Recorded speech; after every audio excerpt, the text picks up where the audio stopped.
બકુડા યાર, શું કરીશું આપણે કેવી રીતે અલગ લઈશું? તારા મેરેજ હવે થવાના છે. ઘરવાળાએ આપણું રિલેશન પસંદ નથી, કાસ્ટના કારણે. હવે તારે મેરેજ બીજે થાય છે. ચલ, હું એ પણ સહન કરી લઈશ, તને બીજા જોડે જોઈ પણ લઈશ. પણ આટલું બલિદાન આપ્યા પછી શું આપણે મળતા રહીશું? શું લોકો આપણા રિલેશનને સમજશે? આપણે બંને એકબીજા સાથે રહી તો નથી શકવાના.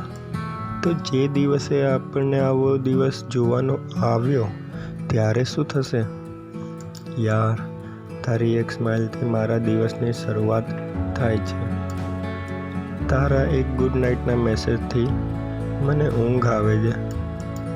યાર, મને ડર લાગે છે કે તારા મેરેજ પહેલાં મારાથી કંઈક ખોટું ના થઈ જાય. તું મારા એક ફોન કોલ વગર રહી નથી શકતી.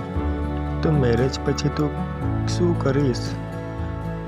આપણે હમણાં પણ મળવાનું ચાલુ રાખી શકતા હતા, પણ અચાનક આપણે અલગ થવું પડે એ દર્દ આપણને સહન ના કરી શકીએ. એટલે આપણે હમણાંથી જ મળવાનું બંધ કરી દીધું છે. રોજનું એ પણ જ્યારે આપણાથી નહીં રહેવાય ત્યારે આપણે મળીશું એમ આપણે ડિસાઈડ કર્યું છે. એમ જોવા જઈએ તો આપણે એકબીજાને સમજીએ છીએ, એટલે જ આપણે હમણાં પણ સાથે છીએ. બસ બકુડા, મને તમને ખુશ જોવા છે. એની માટે હું કંઈ પણ કરી શકું. આપણે બંને એકબીજાને આટલો બધો સપોર્ટ કર્યો છે. બસ આવી જ રીતે આપણે એકબીજાને સપોર્ટ કરતા રહીશું.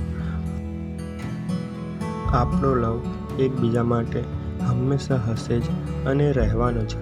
જરૂરી નથી કે લવની મંજિલ લગ્ન જ હોય. ક્યારેક અમુક લોકોનો પ્રેમ તો લગ્ન વગર પણ એટલો મજબૂત હોય છે જેટલો લગ્નવાળા લોકોનો નથી હોતો. ચલ બકુડા, તારો ખ્યાલ રાખજે.